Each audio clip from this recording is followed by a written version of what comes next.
Bismillahirrahmanirrahim. Assalamualaikum warahmatullahi wabarakatuh.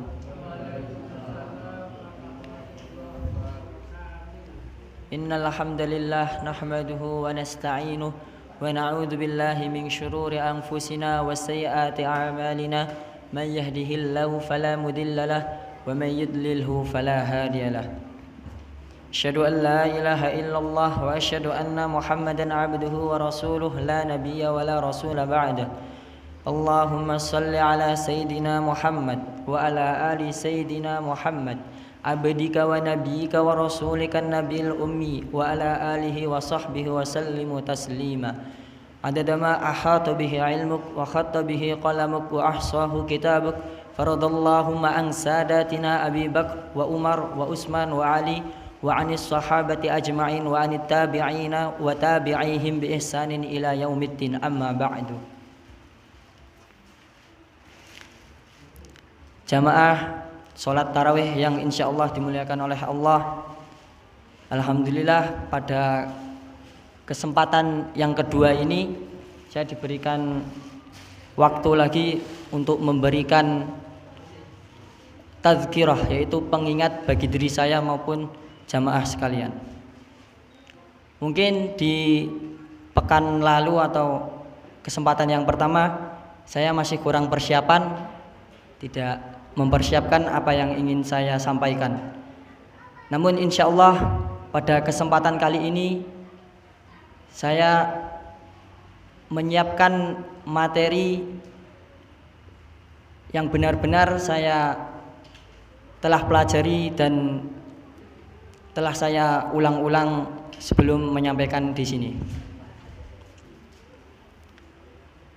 Insya Allah saya akan menyampaikan sebuah perkataan dari Baginda Agung Nabi Muhammad sallallahu alaihi wasallam, yaitu yang berbunyi, Rasulullah sallallahu alaihi wasallam bersabda, al-mu'minu qawiyyu wa ahabbu ila Allah minal mu'minid dha'if wa fi kulli khairin ihris ala ma yanfa'uka wasta'in billah wa la ta'jaz wa in asabaka syai'un fala taqul law anni fa'altu kana kada wa kada walakin qul qadarullah ala ma syaa fa'al fa inna law taftahu min amali syaitan. Hadis riwayat Muslim, yang artinya al-mu'minul qawi wa ahabbu ila Allah minal mu'minid dhaif. Ya, ini di sini konteksnya adalah mukmin yang kuat akan dicintai oleh Allah daripada mukmin yang lemah. Yang dimaksud kuat di sini bukan kuat keker, gotot, terus suka malai orang, ditakuti orang, bukan seperti itu. Tapi yang dimaksud qawi di sini adalah merujuk pada kata sebelumnya, yaitu mukmin, yaitu iman.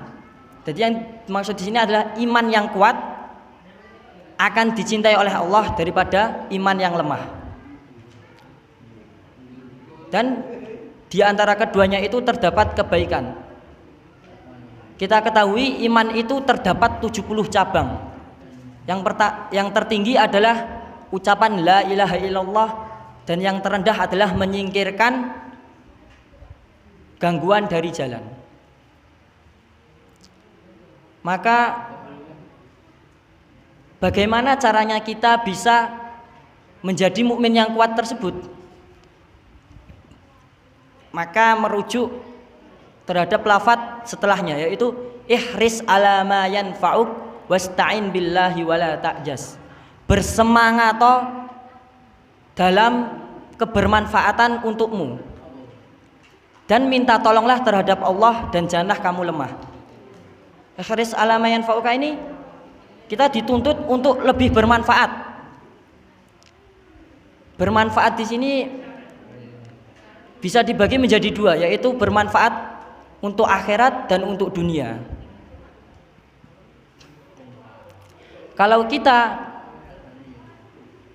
ingin bermanfaat di akhirat, maka itu adalah satu hal yang sangat terpuji. Akan tetapi kalau kita tidak juga ingin bermanfaat di dunia, maka itu kurang terpuji.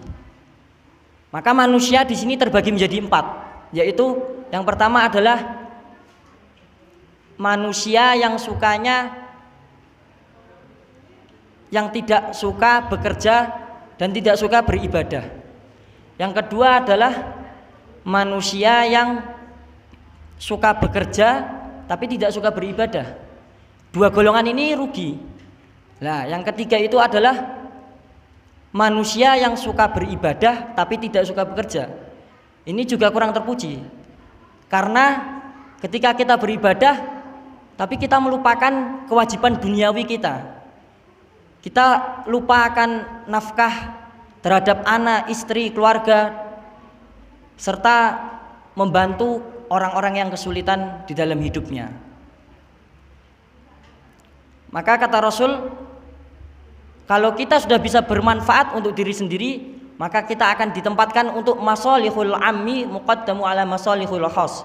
Kita akan mengepentingkan masalah umat daripada masalah diri sendiri. Kalau kita sudah bisa bermanfaat untuk diri sendiri, bermanfaat akhirat dan dunianya, tahu untuk apa hidup di dunia ini.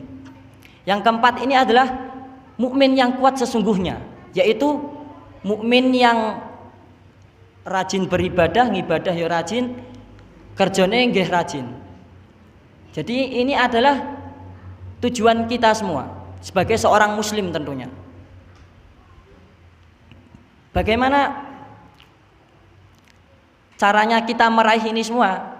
Tentunya kita harus berusaha dan berikhtiar dan mengetahui ini adalah puncak yang akan kita capai, yaitu mukmin yang suka beribadah dan suka bekerja untuk duniawi. Maka tentunya ketika kita berusaha untuk menjadi yang baik, itu pasti akan banyak rintangan. Maka di hadis ini wasta'in billah, maka minta tolonglah terhadap Allah. Jangan sampai kita ya boleh minta tolong terhadap manusia, tapi berharap terhadap manusia itu adalah seni sederhana untuk menyakiti diri sendiri, karena tidak ada manfaatnya. Ketika kita berharap untuk manusia, patah hati biasa, dan banyak lagi. Mungkin kecewa itu suatu hal yang pasti. Lah, kita berharap terhadap manusia, misalnya kita cerita masalah kita. Lah, kita punya masalah hutang piutang. Terus yang kita ceritain itu kita nggak tahu, padahal mereka juga punya utang. Apa ya mau bantu gitu loh. Jadi kan berharap terhadap manusia itu adalah seni sederhana untuk menyakiti diri sendiri. Lanjut. Ketika harapan itu patah, maka kita akan patah hati. Tapi ketika kita mau berharap terhadap Allah, minta tolong terhadap Allah, insya Allah jalan kita itu akan ihdinas siratal mustaqim. Wong tiap hari kita 5 kali meminta itu, minimal 5 kali dalam sholat wajib kita berdoa untuk meminta jalan yang lurus. Insya Allah Allah akan memberikan kemudahan. Dan di sini ojo gor meminta, kata Rasulullah, wala ta'jaz, dan janganlah kamu berlemah diri. Kalau kita hanya minta tolong sama Allah, tapi kita lemah, kita dibarengi putus asa, dibarengi itu, ini tidak akan menimbulkan keimanan yang tinggi. Kita harus berhusnuzon, yaitu yakin terhadap Allah. Insya Allah Allah akan membantu kita dalam masalah-masalah yang ada di dunia ini. Wa in asabaka syai'un, lanjut ke hadis ini, apabila kamu tertimpa musibah, fala taqul law anni fa'altu kana kada wa kada, yaitu ketika tertimpa musibah berkata, jane aku mau nek nglakoni iki insyaallah aku iso sukses, insyaallah iso gini. Maka lanjutan hadis ini adalah fa inna law, maka sesungguhnya perkataan seandainya itu adalah pintu terhadap amalan syaitan.